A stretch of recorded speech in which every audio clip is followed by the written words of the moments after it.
1997.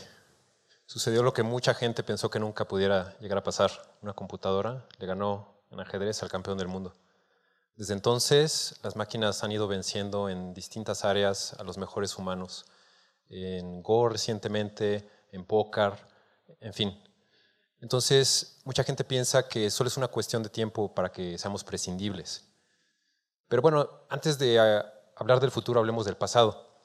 Desde la antigüedad se ha tenido el concepto de criaturas artificiales. En distintas mitologías encontramos, por ejemplo, los mitos de Galatea, el Golem, Pinocho, donde digamos, los humanos jugamos un poco a ser Dios y criaturas artificiales adquieren vida. Pero desde la Edad Media en China, en el norte de África, más adelante en Europa, se construyeron autómatas que básicamente imitaban ciertos comportamientos, como este pato mecánico de Vaucanson que sorprendió a Luis XV porque comía, digería y defecaba. O estos autómatas de Jack Dross que tocaban música y lo hacían de una manera muy realista. También por estas épocas, filósofos como Hobbes, Descartes o Leibniz se preguntaban si la mente humana podía ser representada como un mecanismo. Por ejemplo, Descartes llegó a la conclusión de que no, Leibniz que sí. Y de hecho, estas ideas se pudieron contrastar, empezar a contrastar hasta el desarrollo de las computadoras digitales. Y fue en 1950 que Alan Turing, considerado por muchos como el padre de la computación, publica un artículo donde empieza planteando la pregunta de si las máquinas, entendiéndose por las computadoras, serán capaces de pensar. Y pues muy rápido de que esta pregunta pues está mal planteada, es demasiado ambigua. Entonces, para tratar de decidir sobre la inteligencia de las máquinas, plantea lo que se conoce como la prueba de Turing. Y básicamente tenemos un humano aquí abajo que trata de decidir entre dos interlocutores cuál es el humano y cuál es la máquina. La máquina trata de engañar al humano de que también es humano y el humano trata de convencer de que él es el humano. Y de hecho, para jueces no expertos es muy fácil engañarlos si máquinas han pasado esta prueba. Básicamente meten errores de ortografía y la gente piensa, ay, pues si se equivocan en la ortografía, pues no es máquina, porque las máquinas no se equivocan, ese es el humano, ¿no? Y pues ya pasaron la prueba. Pero lo que nos interesa es básicamente imitar la inteligencia humana, no la estupidez humana, ¿no? Entonces, y pues podríamos argumentar, bueno, pero esto no es exactamente la inteligencia humana, pero a final de cuentas los aviones y helicópteros vuelan de maneras distintas a las aves o a los insectos, pero pues no nos importa, ¿no? Lo que nos interesa es volar. De manera similar podemos decir que lo que nos interesa es que las máquinas exhiban cierto comportamiento que podemos considerar como inteligente, no como lo hagan. Y un ejemplo de esta prueba de Turing, probablemente todos han llenado de estas formas CAPTCHA, que básicamente sirven para tratar de distinguir a humanos de máquinas, que, pues digamos, como pueden ver aquí, la gente que se dedica a crear cuentas o a tratar de pasar estas barreras, básicamente contratan gente para que llene a mano estas partes que las máquinas no pueden llenar y ya después un algoritmo va a seguir digamos, haciendo lo que se necesiten. Pero regresando a la historia, el nombre de inteligencia artificial como disciplina se acuñó en 1956. En el verano en el colegio Dartmouth en New Hampshire se reunieron varias figuras como Marvin Minsky, Claude Shannon, James McCarthy y otros para empezar a estudiar cómo se puede imitar el pensamiento, la lógica humana en computadoras. Los primeros avances que se dieron pues, tenían que ver con demostración de teoremas, con algunos juegos y pues en las décadas subsecuentes hubo avances muy impresionantes en software, en hardware. Por ejemplo, este robot Kismet de los 90s imitaba en cierta medida emociones y pues uno podría pensar, bueno, en ese entonces se consideraba que pues, el razonamiento era independiente de las emociones y Marvin Minsky escribió en 86 que la pregunta no era si las máquinas pueden o no tener emociones, sino más bien si las máquinas sin emociones pueden llegar a ser inteligentes. Entonces, ha habido muchos avances, pero a pesar de logros impresionantes, todos los avances en inteligencia artificial son específicos de un dominio. tenemos autos autónomos, pero un algoritmo de auto autónomo no puede manejar una moto. Entonces, uno de los ejemplos, Watson, que venció a los mejores humanos en el juego de preguntas Jeopardy, IBM ha intentado comercializarlo como un asesor de medicina personalizada y no ha tenido el mismo éxito, porque aunque tiene un poder de procesamiento de información y de razonamiento impresionante, no es fácil llevar estas soluciones que son ad hoc a otros dominios. Básicamente nos falta lo que se conoce como inteligencia artificial general. Entonces, estamos muy lejos de que las máquinas nos reemplacen. En robótica, pues hay también ejemplos impresionantes como este robot que corre, pero digamos, todavía están muy lejos los robots de poder bailar merengue o, no sé, jugar fútbol contra humanos. Y encontramos robots, inteligencia artificial por todas partes, pero repito, estos son en entornos cerrados donde es posible predecir cuál va a ser el futuro estado de los sistemas. Y poco a poco se ha ido abriendo un poco más estas disciplinas. Digamos, desde el siglo pasado hay trenes que se pueden manejar, digamos, trenes autónomos, robots autónomos en plantas, que es un centro controlado, pero los autos autónomos son solo muy recientes. Y también tenemos aplicaciones de bots en software, ya sea en redes sociales, recomendaciones para libros, para películas, para citas. Tenemos agentes que compran y venden. Entonces, se ha ido infiltrando a nuestra vida cotidiana de una manera veloz. Está la promesa de los autos autónomos que se espera que reduzcan los accidentes de tráfico y que mejoren el flujo vehicular.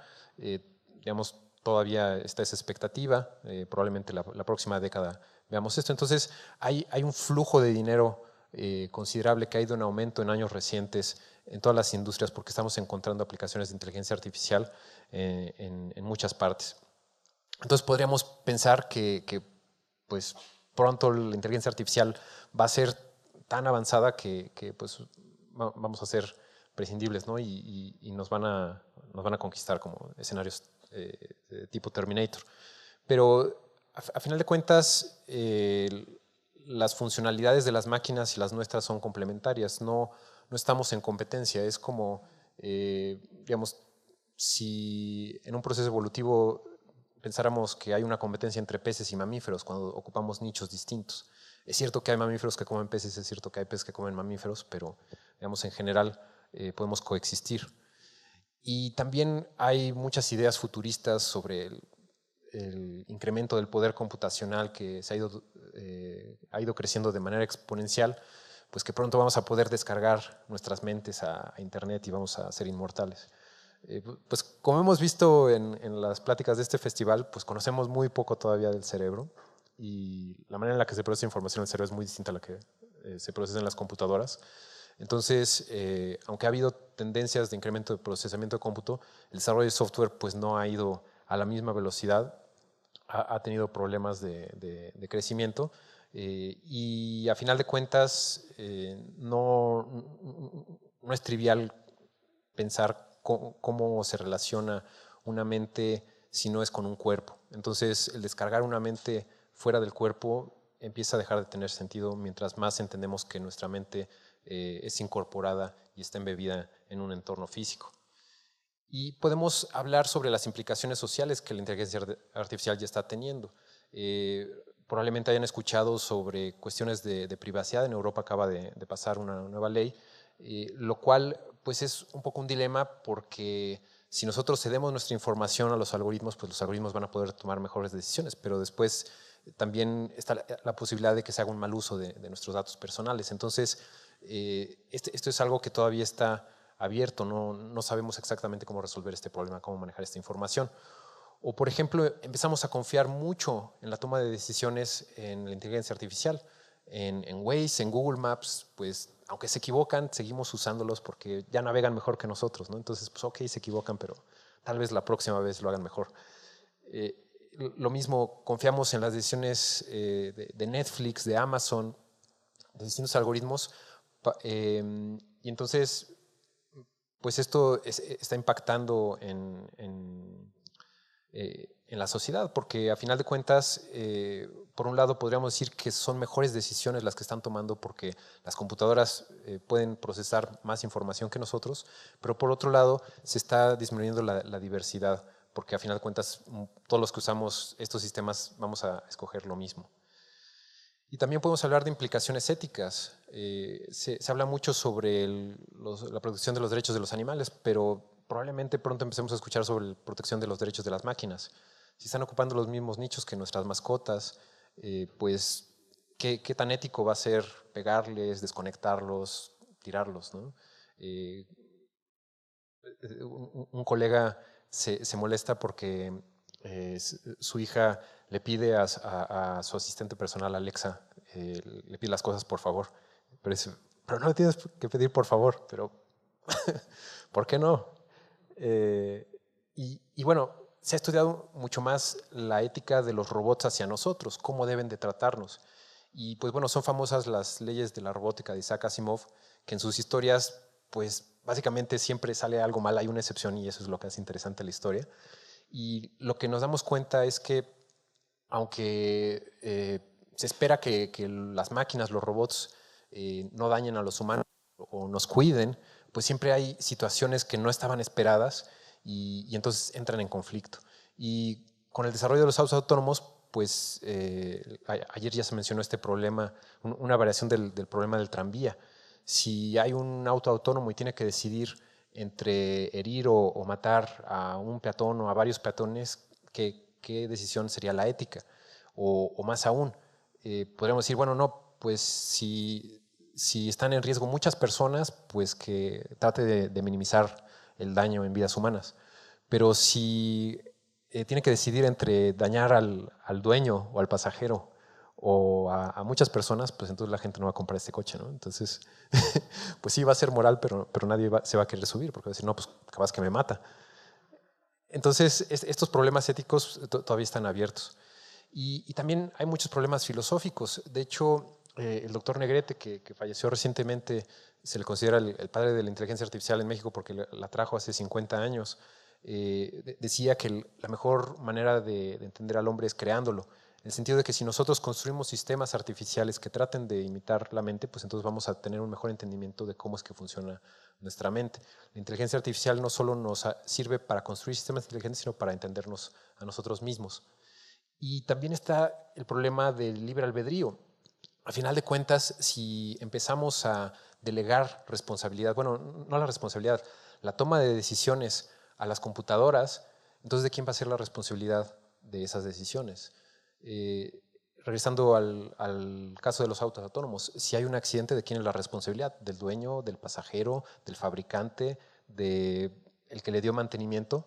Entonces se empieza a diluir esta responsabilidad, lo cual pues, es problemático en cuestiones éticas. Y también, hablando de filosofía, pues podemos decir que todavía estamos muy lejos de una filosofía artificial donde las máquinas puedan preguntarse cómo es que podemos preguntarnos, cómo podemos preguntarnos, ¿no? Así es que, por lo menos los filósofos todavía tenemos trabajo asegurado por unas décadas. Entonces, sobre el futuro, yo soy optimista porque, a final de cuentas, las máquinas que creamos aumentan nuestras capacidades y no hay una perspectiva tanto de que las máquinas nos vayan a reemplazar, sino más bien de que vamos hacia una simbiosis. Y en el futuro donde pues tal vez nuestros descendientes ya no los llamamos humanos, pues creo que va a ser algo positivo porque a final de cuentas en cualquier proceso evolutivo, pues lo único que va a perdurar, lo único que es sostenible va a ser el beneficio del planeta.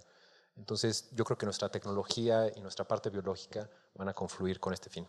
Muchas gracias.